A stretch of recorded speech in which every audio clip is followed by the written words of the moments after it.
YouTube rain family मा को AD ढेर ताबोना अब बंशो तो एडी ढेर यूट्यूब रे तो मेना बना माने चार लुक हुएन गया को से 4 लुक ही ले 4 लाख माने 4 लाख हुएन गया को अबरेन अंशो बंशो पेड़ा होड़ नुना ढेर को पेरे अकना 4 लाख दो हिसाब ते बाम चाबा को चेबा अदो ओना गे अदो उना होड़ मेना को ताबोना अदो ओना ताला रे लेन बलिन समय धरा गया ना कटिज मा नेपेल मा बाई संभव कना सामांग सदर मा जतो हर साला मा अदो नोना लाइव वीडियो ते नो ओकालका बन नेलो कना ओकालका नितो हाली नेलो कना नो नोआ ते फिगर बन ठिके दाड़िया जे नो नोंका कि नेलो कना नकिन अदो कथा दो आबो जतो हर समान गया बो आरजेड गेमर नोडे मी धाव रे हेलो कि अकिन हाय हाय हेलो उतर के किन अडी सर और उनदिन दो लाइव प्रॉब्लम ताहे नेटवर्क बा नाम तेहन गपा तो बांग प्रॉब्लम कारण तो होय कना वाईफाई लिन लगाव का रा खातिर बांग कटिया दो ओना के आरजेड गेमर पुइलू रे किन कमेंट का अडी सर अडी सर और कोई को मेना पे तबना हिजु तबन पे कटी को रोपण ᱧᱚᱜᱚᱜᱼᱟ वा बुगी बड़ी कथा पर रोपण ᱧᱚᱜᱚᱜᱼᱟ ina pore arho kami ko bon nyela Ganesh Murmu जोहार जोहार बाददा अडी सरहाव जोहार के जोहार के गणेश मुर्मू बाबा बाब जोहार के दादा बबलू बेसरा अडी जोहार के अडी सरहाव बाबू अबिन साव ᱧᱟᱯᱟᱢ ᱨᱚᱯᱚᱲ ᱛᱟᱦᱮᱸ ᱠᱟᱱᱟ ᱢᱮᱱᱠᱷᱟᱱ कॉन्टैक्ट नंबर बलिन ᱧᱟᱢ ᱠᱟᱱᱟ नुकिन लई के कुटेसी प्रोडक्शन किन लई के कॉन्टैक्ट नंबर बाकी ᱧᱟᱢ कॉन्टैक्ट नंबर तो पांते लखान तो ᱧᱟᱢᱚᱜ गया कॉन्टैक्ट नंबर तो यूट्यूब करे लिंग आड़ा बड़ा का गया और नोका कमेंट को कि लाइव वीडियो करे लई मा बाय गानों ताबोना नोआ मा लाख लाख हल अडी गान को नेले ताबोना चरण बास्के नाटी चरी छकी 30 पे हजू आपे लाइव पे आले पे नेला चले चारी छकी बापा 30 पे हजूआ लाइव ना आले पे आड़क पे प्लीज चारी छकी हाँ आबो सा चारी छकी माको बेर अड़ी सरहाव अच्छा नित सटर दिया को कना बई बई ते ओना खातिर हाँ बाको हेज अकना टटका गे को हजुआ आदो जतो कमेंट है ठेला पारम दे जुका आदो पढ़ाव हो बांग गाना बई बई ते को ढेर इदी खान जेहु मोटा मोटी तीना 40 लोग गान को पारम होई के गया कमेंट तावन पे और रपड़ ᱧᱚᱜᱚᱜ आबन नितो हाँ बाबू और बेटी कटी इन जेपिट का ओना खातिर कटी तरह टाइम ᱧᱟᱢ आकना और बखा दो उनकिन नोडे किन पूरा किन घुरला अचुर को हन अच्छा यस दादा yes dad Ram Soren hello grandpa you are welcome अड़ी सरहाव गणेश मुर्मू अभिना कॉमेडी वीडियो नेल कतेन अड़ी चेहरा बुझा अड़ी सरहाव अर्जुन मांडी दादा जोहार गे बाप दादा नोआ वीडियो 30 अगुए बिन समय मारंडे अड़ी नापाय नापो जोड़ेश्वर बालेश्वर समय मारडे तकिन किन लई किया जोड़ेश्वर खन किन लई किया ओ होय आर ओका करे खय पे लई अपना कटी लई ताबन पे बसे इना काय अलिन अलिन बड़ाय दा अच्छा ओना करे खय पे लई माने बिहार बेंगल उड़ीसा झारखंड आसाम नेपाल ओका करे खय पे लई ओका करे हा सेटरो कना नोआ यूट्यूब वीडियो नितो लाइव ओका करे सेटरो कना नित हा ओको पे यूज ए उनको हा पे नेल दाड़े अलिना अड़ी सरहाव अड़ी नपाय तापरे Prithi Murmu where is dad's village आई बाय पांते कना आई बाबाई पांते कना हम दो अलम टेंशन आई बाबाई पांते कना आन अकना चिचो अच्छा चरण बास्के तो इन दो कादाम सोड़े कोना इन लई कादाम सोड़े कोन किन लई अड़ी सरहाव अच्छा सुभाष बोस आपे चैनल रे होड़ पे हाता कोआ से हर माने किरिंग अक्रिंग मा बाले कोरायआ तीनक तेपे दामोगा तीनक ते बांग उनका अवश्य कमी को दोले कोराय कमी को दोले कोराय कमी करे दो पे सेलेद दाड़िया हर हाताओ किरिंग अक्रिंग उनका बांगा किरिंग एम तीनक को मी कुटी गान को दामाम खान मा मुश्किल कता कमी करे दोले सेलेद कोआ कुटेसी प्रोडक्शन अलिंग दो बालेश्वर खन लिली अड़ी अड़ी सारा हाय हाय हाय बाबा बिहार बांका डिस्ट्रिक्ट खन बिहार खन किन लई अड़ी अड़ी सारा बिहार सेन खन अड़ी चे बिहार धाबी सेटरन गया नितो ठेलाव ठेलाव तको ठेलाव इदी के आनते जे अड़ी अड़ी सारा कर्मु टुडू नोडे किन लई के अरुणाचल प्रदेश खन दादा अबिना कॉमेडी वीडियो दादा अड़ी नापा अरुणाचल प्रदेश माने उन्ना संगीन हानते सेटरन गया हानते धाबी बुहिरम पढ़ा का अरुणाचल प्रदेश नागालैंड को हैं मिजोरम उना को पढ़ा का बुहिरे हैं अने उनते ना गया ना उड़ी जम्मू कश्मीर को हम पढ़ा का तो हां अड़ी अड़ी सरहाव अच्छा कर्म टुडुत के रामराय दादा और हिली जोहार गे कुटेची प्रोडक्शन कथा कथा रे कॉमेडी अड़ी अड़ी सरहाव मार्शल मांडी दादा हिली पुइलू रे कुडबुर जोहार ओहो हिली दादा और हिली पुइलू रे कुडबुर जोहार अच्छा कुडबुर जोहार अड़ी अड़ी सरहाव नोडे तप हाने हाने हाने हाने फंटिल दीना दो चेतान सन नारा हेम्ब्रम दादा जोहार गे कमिजोर खन अड़ी अड़ी सरहाव Karam Tudu I saw your video and it was so good अड़ी अड़ी सरहाव समय मारंडी रजरे नाइट प्रोग्राम एगेन ऑक्तो ᱧᱟᱢᱚᱜ ᱟᱥᱮ ᱵᱟᱝᱟ नापो जोरस ऑक्तो प्रोग्राम एगेन ऑक्तो ᱧᱟᱢᱚᱜ ᱟᱥᱮ ᱵᱟᱝ अड़ी अड़ी सरहाव ऑक्तो ᱧᱟᱢᱚᱜ ᱟᱥᱮ ᱵᱟᱝᱟ रजो हाँ रजो मा टाइम मेना गे ताबोना मांग खय कॉन्टैक्ट मिड चांदो गान मांग खय कॉन्टैक्ट लेखान दबन ᱧᱟᱢᱚᱜ गया रजो मा हेना गया हने जून को सेट रे ᱧᱟᱢᱚᱜ चेन हट के तुम नोडे छिता हेम्ब्रम दादा जोहार गे अड़ी सरहाव जोहार गे सैंडिक्स मुर्मू फ्रॉम पाकिस्तान कौन जोहार ए बाप रे माठ ढला रे पाकिस्तान कौन या आतंकवादी को साबिnya चेता पाकिस्तान होल चला एम कथा कना मुश्किल गे बुझाव की आ बाप रे ओह खाली गे नारे आरो ब्रैकेट किन होल का खाली गे चिंता हचो किदिन कॉमेडी किदिन किन उल्टा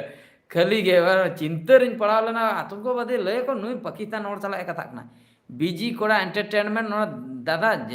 जोहार के झारखंड धनबाद कोन किन लय के बीजी कोड़ा बीजी गया बिन चिकते बिन कमेंट के आई अड़ी चिंता रे मिनया बीजी कोड़ा एंटरटेनमेंट चैनल दो चिकते बिन कमेंट के झारखंड धनबाद कोन अड़ी अड़ी सरहा कुटेची प्रोडक्शन होय अली नित गुजरात कोन नि लया कुटेची प्रोडक्शन गुजरात किन चलावाकना कुटेची ते कोइला किन कुटमिया अड़ी अड़ी सरहा आनी नते समान आर चेक को बिन कुटमिया हा लय बिन अड़ी अड़ी सरहा अच्छा दीपक हेम्ब्रम जस्ट अड़ी अड़ी सरहा अच्छा दीपक हेम्ब्रम हाय बेस गया अड़ी अड़ी सरहा राजमाल मुर्मू दादा बारिपदा खन चिता हेम्ब्रम तकिन के लय के अड़ी अड़ी सरहा राजमाल सेड हाय हाय राम सोरेन झारग्राम खन के लय के हैं अड़ी अड़ी सरहा बेस दादा जोहार गे एसकेएम प्रोडक्शन जोहार के बहादुर बाबू कटक खन के लय के रामचंद्र सोरेन तकिन अड़ी अड़ी सरहा दीपक हेम्ब्रम अड़ी अड़ी सरहा सलखु बास्के हापे फंटिलेना हाय दादा जोहार गे सुभाष ब्लॉग बाबू दादा I love you RB production अड़ी अड़ी सरहाव सनाम को नितो को ढेर दिन का ना फंटिल अंत ठेलाव रकम इदी आई बइन पढ़ाव दाड़े कना नोडे तीना को सेटरना 136 लोग को जोड़ायन गया 136 लोग को जदी मिमिट टंग को कमेंट नोडे पढ़ाव दाड़े टंडी जंगेम दड़ लक्ष्मण हेम्ब्रम अड़ी अड़ी सरहाव जामशेदपुर खन नोडे सलखु बास्के तकिन के लेके अली जामशेदपुर को अड़ी अड़ी सरहाव चरण बास्के अड़ी अड़ी सरहाव निया धाव दो देवसुर मेना रे कॉमेडी वीडियो बिन बना से अड़ी अड़ी सरहाव बना हुआ बंगरी पुसी खन अर्जुन मार्डी तकिन के लेके अड़ी अड़ी हिली बेस गया हम लेके ना दीपक हेम्ब्रम बेस गे हां नपाय बेस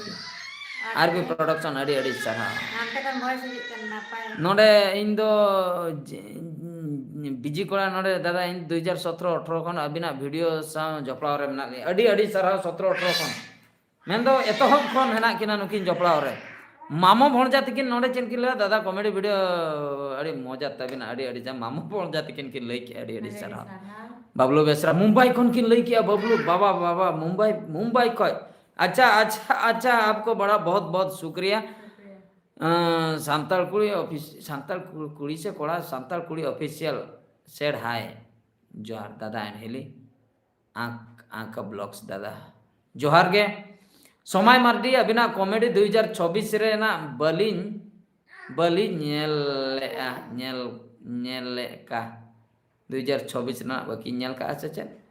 लखमल मुर्मू अड़ी अड़ी सर डुमके कोन के लई के डुमके सन हो बंटिल सटर ना तो ठलाव ठलाव ते सटर ना डुमके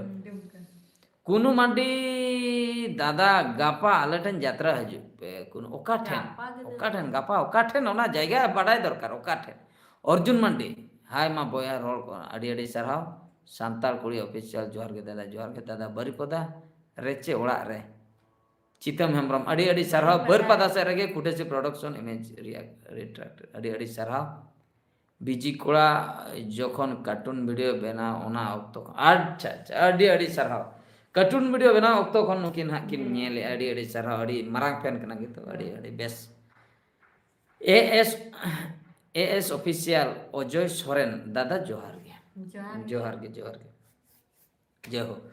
नितो गड़ी इन साहन का जय हो ठेलाव लेना एना नितो गड़ी आरोना ठेलाव स्टार्ट ना ठेलाव के आको हने हने करिया माडी हेलो दादा एंड हेले ठाकुर मुंडा खन किन लेके अड़ी अड़ी सारा करण माडी दादा अबिन यूपीएससी एग्जाम बिन एम ले दो ओना दो चे लेका ना ओना दो चबायना माने दो फेल ना लिंग बीके आई हासदा जोहार जोहार दादा तापरे होइना Chita Hembram what is the difference between Baripada and a दादा between a Baripada and a दादा इन बेबी के माने मेडो ये पुरिकिया हॉल रिन दुलुम आकना चे नाडे किन लई के what is the difference between Baripada and दादा बापा उनकान क्वेश्चन यूपीएससी रे बांग ᱧᱩᱞ लेना नवा दो बुझो जहां लकन क्वेश्चन न्यू रखना से नवा क्वेश्चन इन एम लेखान तो इन दो तेहन दो कलेक्टर सेट रिन दुड़ुब और यूपीएससी एग्जाम दिन पास केते कलेक्टर इन बनाव को हुन करण मांडी नवा क्वेश्चन तला बኝ एम दाड़ा करण मांडी अड़ी अड़ी सरहाव सांताल कुड़ी ऑफिशियल दादा अबिन दो बारिपदा ओका जायगा रे मेना बिना जायगा दो अलिया जायगा दा बांगा होड़ा जायगा रे मेना लिया भाड़ाते आरवी प्रोडक्शन दादा उड़ीसा बरहमपुर खन दो आपे अतु तिना से बरहमपुर खन बरहमपुर रे तो अलगर अरे सांताल लोग तो नांती हैं ए ओना बरहमपुर ये हल को ताहेना बोले ओना उनका को रोड़ा अदना बरहमपुर को तिना संगे बरहमपुर खन दो सुर ताहे कना जखन अलिन बरहमपुर रे लिन ओलोक कान ताहे उमाचरण पटनायक इंजीनियरिंग स्कूल रे उन जोका दो बरहमपुर खय आले ओड़ा दो आलिया मेस दो सुर रे के ताहे कना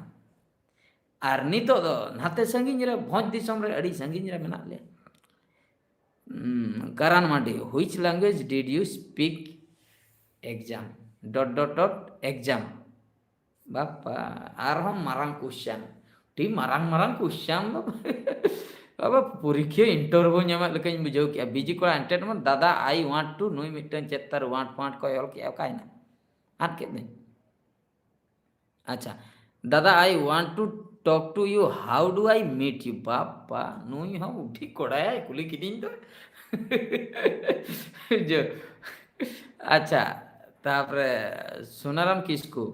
दादा रेली जोहार गे अनुगुल खना नुकिन अनुगुल खय किन लई किया और हम एटा Chita Hembram I am a little bit shy बापा एक्सा नोडे तो क्वेश्चन आंसर चलुआ कना पूरी के ᱧᱟᱢ लका मिले आपे नासिरा आपे छिता हेम्ब्रम तापरे नोडे मिटे राजेश रोसारी वेस्ट बेंगल खन चेस्ट अबिना वीडियो अडिगिन खुशी अड़ी अड़ी सरहा करमु टुडू दादा अरुणाचल प्रदेश से बिन हिजु खान वीडियो रे अपलोड बिन होय मिटे भाडानो मेना का लिन चला गापा गे अरुणाचल चला भाडानो अरुणाचल प्रदेश अलिन चीज चिकलिन चला ओडा चे भाडानो मुयु कना से दाका जम कातेन अरुबो लिन सेनो अबिन के बारे लई बिन अबिन जहां लेका बिन कुकली कना जे अरुणाचल प्रदेश से जहां तिस बिन ओकारे अरुणाचल चीज चिकलिन चला आवास हैं माने आपे पे लया जे 30 गापा को सेट में हजू कान दो नापाय को अरुणाचल प्रदेश कुकमु ते हाँ औरलिंग भबिया नेलाबन ओना दो हाँ तीसो हाँ समय को सेटरोक अड़ी अड़ी सरहा विश्वनाथ मुर्मू दादा चेलका मेना बिना अड़ी नापाय गे ए आंख आंख ब्लॉक से चन आंखा ब्लॉक्स अड़ी ढेरे ओलका इन दो झारखंड दिसम पूर्वी सिंहभूम डिस्ट्रिक्ट बहड़ागुड़ा खन दादा अबिन दो जतो वीडियो गिन नेला अड़ी अड़ी सरहाव सांताल कुड़ी ऑफिशियल दादा बीटी और बाबू दो किन जपित का अंते तो बाइले ले इन ओना दोन पिलप के RB production I am from Dubai बाबा ठेला पारम गो का को हना दरिया चे मेता को मा बाबू होय रा तरा के इंडिया भीतर पे नेल के अरुणाचल प्रदेश धाबी तो ठीक गे ताहे कना बुझो उनका ठेला के जे को ठेला के हना भारत महासागर को हना को ठेला चाबा पारम केते ये को जतो दरिया जहां तीन ताहे कना Dubai I am from Dubai RB production जहां कान गे दादा बाबू और बेटी लाइव अड़ी अड़ी सारा विश्वनाथ मुर्मू दादा चेलका मेना अड़ी बेस्ट आरबी प्रोडक्शन दादा इन दो दुबई खनिन लई ओका जायगा दुबई खय लई बिन दिनंग बोन नेपेला अंते हा इन चला कना चाह न्यू हा इन चला ओका जायगा दुबई रेना ओका जायगा बुर्ज खलीफा लातार से रे हना बिना की बाखाय दो अंते दो दिन टाडी जोंग लिंग सेनक कना ओना बुर्ज खलीफा लातार रे मोदन संतान दाका जम से बंग अड़ी अड़ी सरहाव जम होइना सत्य हसदा हाय हिली दादा जोहार सेड हाय खबर चलका मना अड़ी अड़ी सरहा नोंडे मी होड़ हाने एग्जाम रे मिटा लॉन्ग क्वेश्चन किन एम का बुझो आपे ASO official Ajay Soren long question है एकना कट्टी तलांग तंगी तब अच्छा अच्छा हांडे मिटा जतार मिटा करण मांडी नोंडे मिटा चेन उडी important question what is the level of your father's education पापा what is the level of your father's education नोआ दो चेन एग्जाम रे न्यूल लेना नोआ दो न्यूल लेना एसएससी रे चिचो उनकन बुझाइया अच्छा ठीक है एएस ऑफिशियल अजय सना आले अतु दो 11 तारीख यात्रा हुयुक लगी अतु दो हुयुक कना रांगी भोर जीपी केंदुआ ब्लॉक दो सामाकुंटा बाबा गजेश्वर पार्टी हजुक कनाय प्रथम दो जीवी जलनक कान हृदय तलारे इन दुन ताहेना ओकोय हिरलर एडवर्टाइज हचुइन कना पे पाले माने नोडे कोन पढ़ाव इदी खन मन एडवर्टाइज लेकिन बुझाइया आले अतुर 11 तारीख यात्रा हुयुक कना अतु दो नवा बाबा गजेश्वर गायन बकुल प्रथम nyutum कुन पढ़ाव के मन ठिका किया पूरा एडवर्टाइज चलुआ कना नोडे मा प्रथम दो हुयुक कना जीवी जलनक कान हृदय तलारे इन दुन ताहेना ओकोय हिरलर ताहे को में जहां हिरलर गेम ᱧᱟᱢᱮ को बाहारानी सोरेन हाय चेन भाई बाहरानी चन आम मोनते कोई भाम कमेंट का को अच्छा अच्छा अच्छा अड़ी अड़ी सरहा इnya mah mental akan terjadi बीजी कोड़ा entertainment dad I want to talk to you how to contact you बापा मुश्किल चावा आम अड़ी अड़ी सरहा जतो कोगे जेडी मेला रे दादा अड़ी मजा बुझाइना हेम्ब्रम आर्ट ऑफिशियल अड़ी अड़ी सरहा जेडी मेला ना अड़ी किन सरगम बेड़ा हिजुक बिन फाइनल खेल नेल दादा सुकुमार किसको अड़ी अड़ी सरहा इन द बॉल खड़ा को दो भाईजी have you eaten your food or not होय होय ओना को हाँ हुई बड़ा कान गया यात्रा नेल हिजुक बिन दादा अड़ी अड़ी सरहा dad today I will translate into English What are you eating your food or not, भाईजी? What are you doing? What are you doing, you fool? तापरे उनकिन लई किया कोई सांखो कुमार ऑफिशियल अच्छा बाबा नोडे हाँ भाईजी have you eaten your food or not? दादा नेता दो यात्रा बटी डांसर बड़ाए से बांग नेता दो बाबन डांस बड़ाए यात्रा पकड़े तो डेंसर दो बांग डेंसर लेकाते आदो उनका होय खान दो कोलिन चलाक कना